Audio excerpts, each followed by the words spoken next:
Sneako continues to embarrass himself while trying to bash the black community. The black community could maybe learn from the Jewish community and say, instead of living in a victim mentality, how can we find a way to empower? But the reaction is still one of a group of people who hold on to the past. You're just saying they have more institutional power. You're saying that they can affect more change. Yeah, okay, but that's not a reference to them not being quote-unquote victims. After already getting washed in the debate with DJ Academics. People have been exterminated. That's caused other people to realize, hey, we got to make sure it never gets to this again because we know what happened last time. This whole let's kumbaya, let's forget. What are you talking about, Sneako? He then tried to use the same played out anti-black talking points when debating Abba and Preach, only to be corrected multiple times throughout the debate about the dumb stuff he was saying. And for somebody that's not from the black community, his obsession with us is getting weird. White people kill more. I'm saying black, it's the only culture that celebrates it. That's what about smoking on ops, smoking on dead? No, hold on. Black on black crime, when people bring this up, it's like there's an issue, these people are targeting each other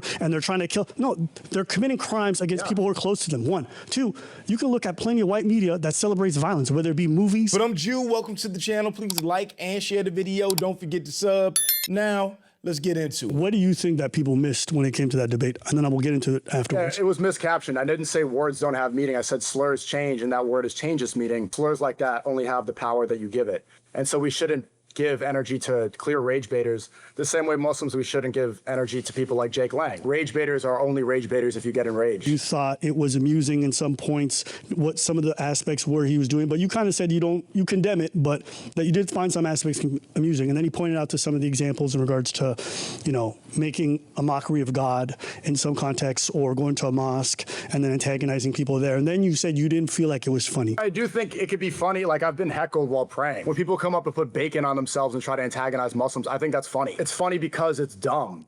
Doesn't mean I am encouraging it. Taking yourself out of it, do you feel like most Muslims would find that very insulting? Because I remember you at the time, when he gave the mosque example, you didn't find it funny. And my experience is most Muslims would not find that funny or amusing and find it incredibly disrespectful. But we should... Jake Lang, if y'all remember, he went to Minnesota. He definitely got attacked by a crowd of white people. So you can't say black people are violent or black people are the only ones that are sensitive about this, that, and the third, when there is a guy that actually got attacked by a crowd of white people because they were mad about what he was saying and doing. We shouldn't give them what they want, because what he wants to do is say, look, I don't have free speech in America. I'm a white Christian, even though he's a Jewish Zionist and he's LARPing as a white supremacist. If he's looking for a reaction to then go blame Muslims and say that there's no free speech. So it can be offensive, but the best course of action is to ignore these people. I also think there's not a place on this planet where that is a universal standard. We shouldn't give power away to other people, especially if those people are against us. You can't have shouldn't give power with emotional, you shouldn't let people have emotional control over you that way. You know how quick somebody is going to get hands put on them if I'm out and they call my kids monkeys, say anything about chimping out, let alone the N-word. I would never be mad at anybody from the black community for defending themselves or doing what they have to do to protect their family from racists, from anybody else that has bad intentions about them, their family, or their community. Okay, let me ask you, if you're traveling with your mom or your kid and someone goes up to them and starts calling them all kinds of crazy names, are you not going to get emotional? Yes, you will. Everyone would. Right, but the point, you try to diffuse a situation and not drag your family into something they should be dragged into. Sure.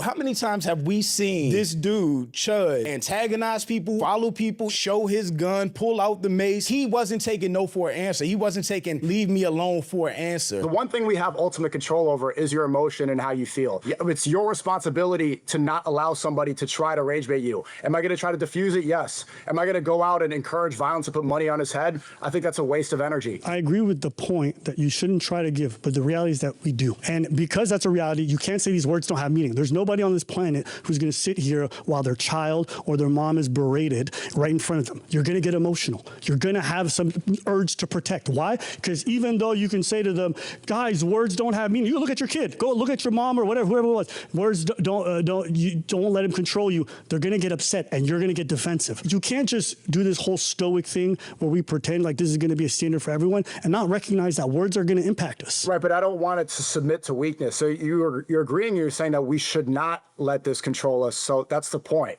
That's what I want to hear talking heads talk about. Why I see rappers talk about this, rather than encouraging violence, they should say, hey, ignore this person. Don't let them control you. Sure. Don't let them win. Sure. So although we do get emotional over these things, we need to advocate towards a society that's not violent. Sneako 100% comes off as a person that does not have friends to me, that grew up solely on the internet, that never made any personal relationships. So when he's speaking from an outsider in all ways, shape, or form. Keep in mind, Sneako is not from the black community. I don't know what community he associates with or attaches himself to, but it ain't black folks. So again, I don't understand why he's obsessed with talking about us. He's done this to a lot of people, and a lot of people have walked away. A lot of people have been like ignoring him. That's the right response. This dude harassed hundreds of black people, drove through black communities, went to black gas stations, was in black neighborhoods, calling people monkeys and chimps and hard R's, then pulling out a gun or acting tough for saying they were going to get smoked. You can't say the black community is violent, anything that he was trying to say, because he didn't get smoked outright. So the black community was really tolerant, way too tolerant of the nonsense. This whole argument that we should have just walked away. What are we going to let Chud do that to a million people before something happens? He is pushing them to that point by going looking for everybody.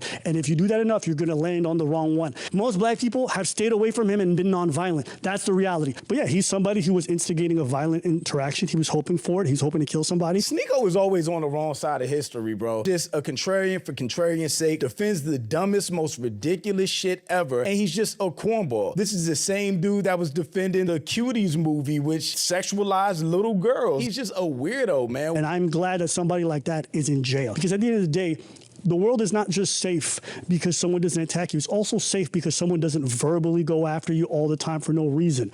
You know, I don't want my kid to walk around and then just be called slurs for existing. Some guy can run a kick account. Fuck that. I can look at them and say, get over it. But I'd rather live in a world where we go after these people who continues to try to monetize and go after folks and harass them. If you go to Japan, you have to understand that most of their society has been built after World War II based off of their experience, their constitution, their pacifist attitude with the military. If you go to Korea, they still have deep wounds when it comes to what Japan did to them. To this day, these countries don't get along because of a past incident. And they have studies, they have statutes everywhere for comfort women. If you go and disrespect the comfort women, they'll put you in jail. They will go after you for going out and then hurting their symbols and their longing pain. I mean, didn't we see that with the whole Johnny Somali situation? Was that South Korea, where he basically got locked up because he was harassing people, because he was making people feel uncomfortable? People are still holding on to pain and history much further back than what slavery, Jim Crow, segregation. Like you're talking about segregation, I think 1963? That's more recent than a lot of these other foreign countries that you referenced. And yet these people are still affected by those past events. And they have grown. They don't victimize themselves. He never responds directly to a point with a counterpoint. He just changes it. They try to move forward. That's the point. How have black people not grown and tried to move forward? For where we started in this country 400 years later than white America, black people are doing amazing. We are progressing. We have degrees. We have jobs. We have businesses. We have families. Like, what are we talking about here? It's just a stupid media-driven narrative that black people are just bottom of the barrel struggling thugs everywhere you look. We've had an entire system built against us to hold us back from freaking slavery, Reconstruction falling through, basically put on slave plantations to work, Jim Crow. You can't say that black people aren't doing good when we had to deal with redlining, when we had to deal with racist, discriminatory loan practices, where we couldn't buy houses, where we couldn't go to school. And things can trigger, generational trauma and this stuff. Allowing it to hold you back and living in a victim mentality, that's not the way that I think people should live. Anytime you hear victim mentality, that's a racist narrative. That anytime we talk about the past, that anytime we talk about slavery, anytime we talk about civil rights or Jim Crow, that we're crying or we're being victims. Civil rights was 60 years ago. You got to find a way forward. So they've moved forward, and I think especially the Jewish people, they faced persecution from the Europeans in the 30s and 40s, but look how quickly they've grown one of the most powerful empires in the world with Israel. They had world support for Israel. They had funding. They still receive reparations till this day. Meanwhile, black people who didn't receive reparations, slave owners receive reparations for losing slaves. You cannot state that it's in the past. Yeah, they've grown, they did their thing. Two things can coexist. You're putting your example of the Jewish people, they do exactly what you're saying they're not doing. And the Jewish community don't let nobody say nothing against them. That should be the goal for every community where we are The protected. analogy I'm making is that the black community could maybe learn from the Jewish community and say, instead of living in a victim mentality, how can we find a way to empower? You just said that they do play victim. So what example are we going to do? They don't identify the same way that black people, you won't see people in the Jewish community lash out when they hear attacks like that and then act violently in the street. Whoa. Where have you been? Well, hold on. But you got censored literally because they lashed out about what you were doing with the. They will work with legislation. I just got banned from Australia. They work as a power unit. So he's basically saying it's okay to be sensitive and protect your culture and your race. However, you have to do it through systems. You have to do it through the government. You have to be able to go lobby and make it illegal to say or do certain things against a certain community. He literally is contradicting himself. He's not saying you shouldn't be sensitive. He's basically saying if you have power and you protect your culture, that's okay. However, if you're black and you don't have power and you're not organized, then you need to get over slurs or attacks to your community. And they use that to grow. But the reaction is still one of a group of people who hold on to the past and understand its legacy still lives today. You're just saying they have more institutional power. You're saying that they can affect more change. Yeah, okay, but that's not a reference to them not being quote unquote victims. When you're saying that, you're also denying everything that the black people try to do. Like the Black Wall Street, all the cities that the black people had to, in America, tried to have. Let's just band together and do our thing. What happened?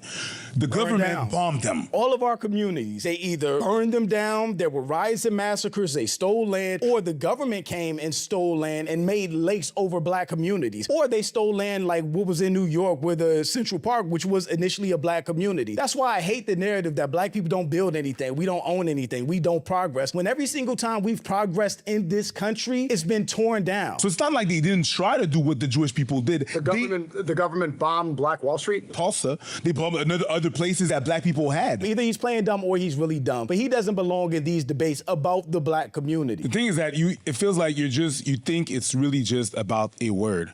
And that's what academics was trying to tell you. It's the disrespect. When he said that you were obtuse, that's what he meant. But they have influenced change. You know, whether it was getting rid of redlining or other policies in place that did negatively impact them post-segregation. So there's been a lot of things that they've done. And also, a lot of people have taken great care to move themselves up from an economic standpoint as well. If you look at all the charters, black folks today are doing substantially better than they were in the past. So this whole narrative that they're just essentially just victims is not true. There's a strong victim mentality within black culture. Can you agree? Sneako is one of those people that literally just talks to respond. He's not actually trying to hear what anybody is saying and respond to their point. There's a strong victim mentality within black culture. What does that mean? Because you defined earlier the Jews as victim mentality, but then you said kind of not really. So like I don't know what you mean. Right, but they found a better. I also think that they hold on to a victim mentality. They've grown more. So the comparison is, how can you grow out of that? They use it. They weaponize that victim culture. I think black culture, it's weaponized not in a way that's uplifting and empowering, when it could be a lot stronger, especially when you're saying they got rid of redlining and the socioeconomic problems don't exist in the same way. Yeah. There's got to be more growth. You're comparing them also to a group of people who had a completely different history. You're talking about people who had settled generations in different countries where they're able to accumulate wealth versus a group of people who exited segregation in 1963. They're not comparable. That's one. They had world support. They are still receiving reparation checks till this day. Meanwhile, black people didn't get a cent. Instead of getting anything when we were freed as slaves, we got laws built against us who continue to hold us back. Compared to the starting line that we had to where we are now, our progress has been amazing. Even when you say victim mentality, is it because they get offended by the idea that you might say the N-word? Why do you say victim mentality? Well, how is black culture defined? Black culture is defined just like any culture. Black culture is defined by our music, not just rap music, by every music genre we created. We're defined by our style. How black people dress in America literally influences the whole entire world. Black culture is defined by our food, whether you like soul food or not. That is part of our culture. The way we make our mac and cheese, the way our grandparents' greens taste, the way that we're family oriented is black culture. Our artwork, our creativity. There's just so much that makes up black culture that also influences the world. Probably by the experience. So it's probably by the experience of the descendants of slaves in USA, and everything that comes with that would be the food, the linguistics, the music, the art, the history. So there's a lot of ways, but there's different things that you would put into that. I think a good comparison, I think even it was brought. He didn't even take a second to internalize what Abba just said about culture, what makes up black culture. He literally immediately went to the next point, just waiting to speak to get his shit off. Brought up the difference between like Palestinian culture. There's a genocide going on, but when you ask to define Palestinian culture, you don't define it based based off of hardship. It's defined based off of their weddings, off of their ceremonies. I don't think it should be defined based off of trauma. Defining it based off of slavery. I disagree. I disagree so much. Palestinians are definitely defined by their history, by what they're going through right now, and they will be defined by that for generations to come. When people talk about relocating Palestinians, they talk about the mental health aspect and how they're going to have to fix the ongoing issues that are going to be there for generations. They may not be defined by it right now, but I can promise you everyone who's living in Palestine is defined in large part by this occupation. No one would ever say black culture is just slavery. Well, that's how you just defined it. That's why I'm... No, that's not what I defined. I talked about linguistics. I talked about cuisine. I talked about music. I talked about history. I talked about many things. The reason why it bothers me is that there's no place on this planet that I've ever been to that don't have a particular sensitive point about something in their history. If you go to Eastern Europe, place that used to be part of the USSR and have been freed from the shadow of the Soviet Empire, they still have sensibilities about that. You said there's no words? Bro, go to Romania and call people gypsies everywhere. See what Get that ass beat. See what happens. Every place has got their words. Right. But you shouldn't give them attention. That's the point. If someone's going around streaming themselves in Romania saying gypsy, gypsy, the correct response would be, don't give this person attention. No, they're going to get fucked up. You said there is not one word in the world that is like the N-word. That is not true. Every community has a slur against them. Every community is sensitive about those slurs. So many people expect if you say this word, even if you say the soft A, people respond, oh, this person should get beat up. This person should, that's not the correct response. Right. I'm not saying that is the correct response or not. You said that in the world, there is not a word like that, That is not true. Hopefully there's not like a nationwide upset. Well, I'm trying to tell you what you're expecting of black people isn't expected of people anywhere. The guy with Jake Lang is a perfect example. Jake Lang got attacked. He got attacked by Muslims. He got attacked by Muslims. Shouldn't happen, and we condemn that. The overall response for somebody like that is to ignore somebody like this. Exactly. No, but you also said it did not happen. We just told you it did. You have to acknowledge that. Like you said, he didn't get attacked. He did. So what you're saying is not true. Yeah, Jake Lang. That one in New York was strange. That one was. I don't care if it was strange or not, bro. I don't care. He got attacked. The point is, we should not encourage that. The difference is, I'm saying somebody like that should not. He's moving the goalposts now. What I wanted to see more of is people within the black community saying somebody should not go out and seek out violence. I didn't see that response. In fact, a lot of people were encouraging things to happen. That's the opposite thing that happened with Jake Lang. Every Muslim apologist, any public Muslim would say, don't give this guy attention. Don't give him exactly what he wants. When it goes to the black community, if you want to make that comparison, I didn't see anybody say that. Why do we have to? Why do we have to turn the other cheek or be calling for peace if somebody is in our community harassing, threatening, pulling out guns, pulling out mace? Why do we have to turn the other cheek or be forgiven? This is such a dumb take. Muslim world celebrated when they got assassinated for the cartoons. You can feel how you want. The reality is they drew something and everyone condemned the kill. But in the Muslim world, that was not the case. In fact, in France itself, they celebrated like crazy, the Muslims did. That was their choice. You're talking about Charlie Hebdo? Yes. I feel like you're not saying on the point I'm saying on. When you approach this, you pretend like black folks are singular. If you go to different countries, they got their sensitive spot on older history than black folks. And yet, there's a standard for black people is just like, get over it, considering the dark history, considering how recent it was. I just don't think that's fair.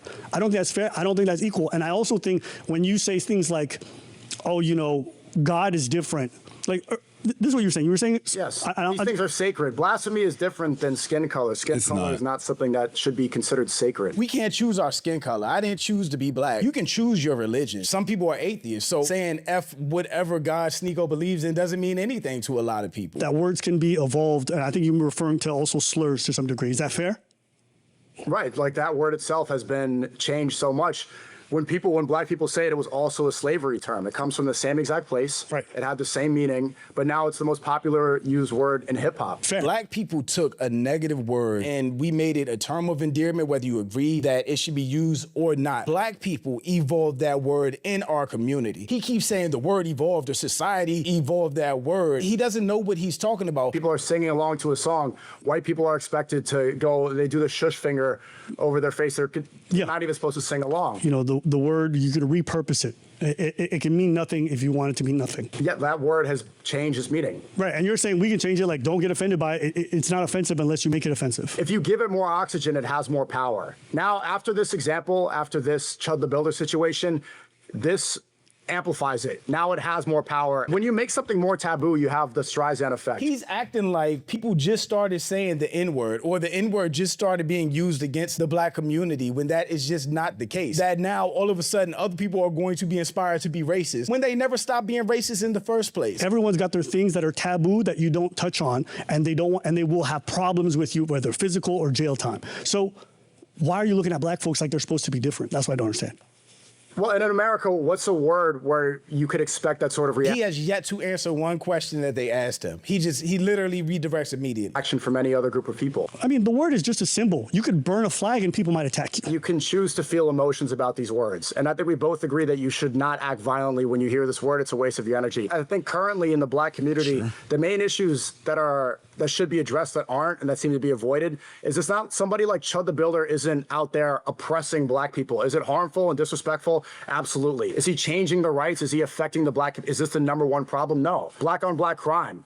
This is being promoted in hip hop. I worked for 18 years. I literally saw white people with no experience, Asians with no experience, being hired, have their careers like shot up with rocket fuel just because they knew somebody or somebody was looking out for them. I saw black people that were qualified, that were overqualified, that were well-spoken, well-dressed, not get jobs for somebody that was way less qualified. Black communities are over-policed in this country, underfunded. You cannot sit here and say there is not some form of oppression over the black community that is intentionally put there. We see what this administration is doing. They are purposely attacking the black community, trying to take our rights, trying to roll back the hands of time to put us in a pre-civil rights Jim Crow era. They are trying to take our voice. They are trying to take our economic power. The most amount of people fired from the federal government from Doge in the first place was 400 and something black employees, with 300,000 of those being black women. What is told as part of black culture, what we hear from Black on black crime is not a thing, bro. Hold on, but we're going to veer off onto black on black crime is not a thing. If it was a thing, then we would be talking about white on white crime or Asian on Asian crime or Latino on Latino crime. Every culture commits crimes against their own culture at a much higher rate than any culture commits crimes against them. But we only ever talk about black on black crime. Yeah, but every race commits crime against their own race.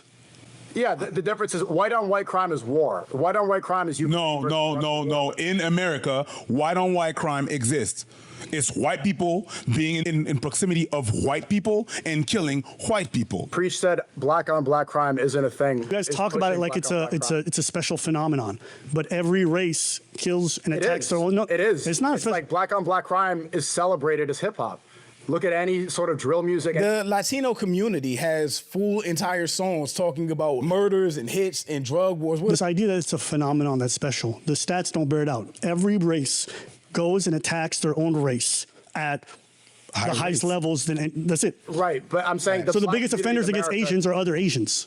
The same thing for whites. But it's like Asians don't celebrate it. Black people in hip hop do. And I think that that's a much bigger issue to focus on. We all watched Kung Fu and karate movies growing up. We love Jackie Chan. Jackie Chan was whooping other Asians' asses. Bruce Lee was whooping other Asians' asses. They celebrated violence against their own community in one form or another. Just because it wasn't done in rap songs doesn't mean it's not done by other communities. This is such a stupid, played out 1996 argument. No one has sat here and said Chud the Builder is the #1 issue in America.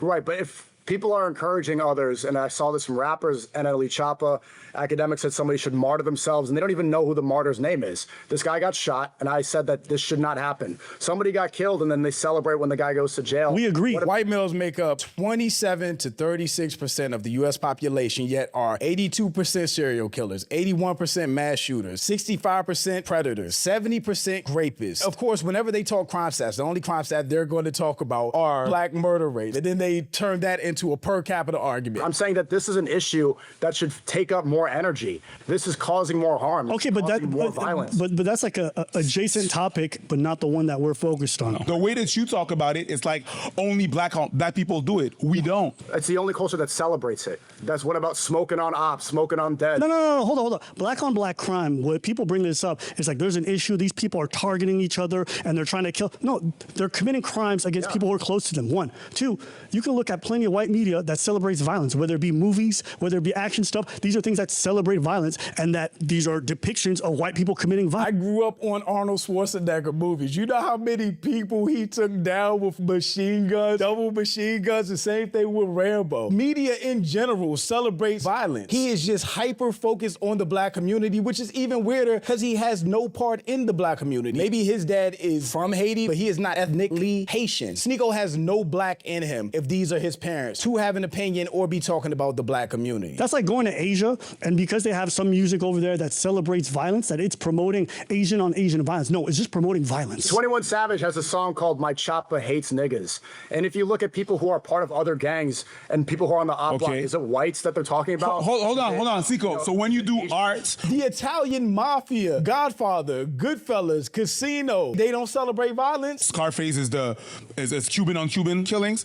So that means that the Godfather and all the movies like that, or Italian on Italian crime, Sons of Anarchy, there's just white people killing white people, so that's white on white crime celebration. No. It's not popularized the same way. It's not popularized the same way. It's still what it is.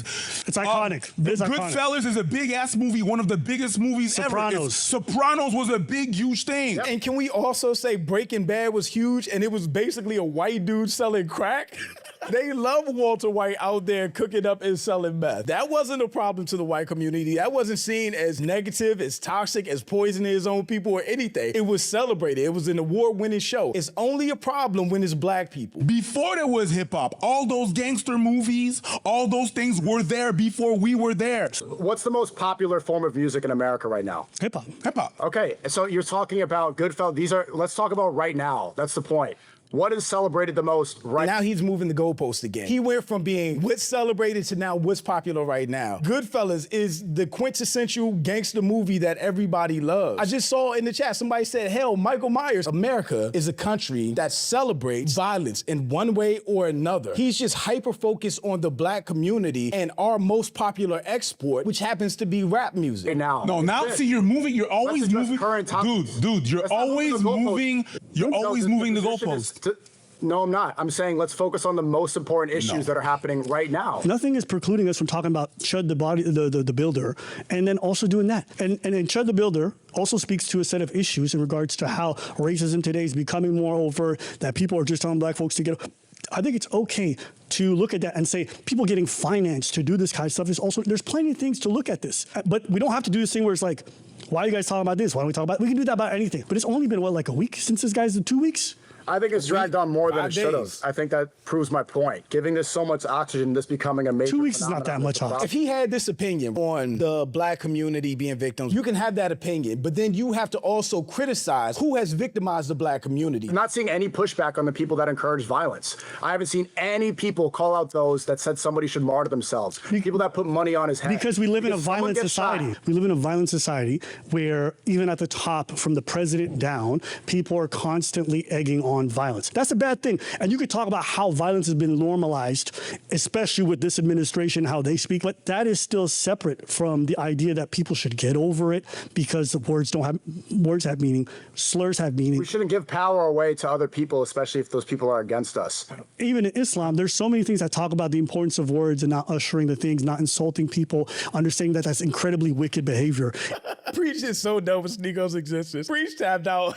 Most of the Muslim countries I've ever been to would never tolerate much of this behavior about things that they hold dear to them. In fact, most of the restrictive law about speech exists in these countries. So if you go and you try to blasphemy, I'm not even blasphemy, not blasphemy. If you go even to like Dubai, for example, and you speak the way that you speak about a lot of the content, they'll take you to court and they will win. Their defamation laws, they're like insulting, their disparaging laws, like they have laws on the books where they will put you in jail just for speaking about somebody in a negative light publicly. If it's not a thing in the Muslim world, if it's not a thing in most of the world where you can just go around disrespecting people openly, if it's not a thing in all these places, you have to understand America is a bit unique in that regard, and they even have their limits. I think that's pretty much it. Anything else?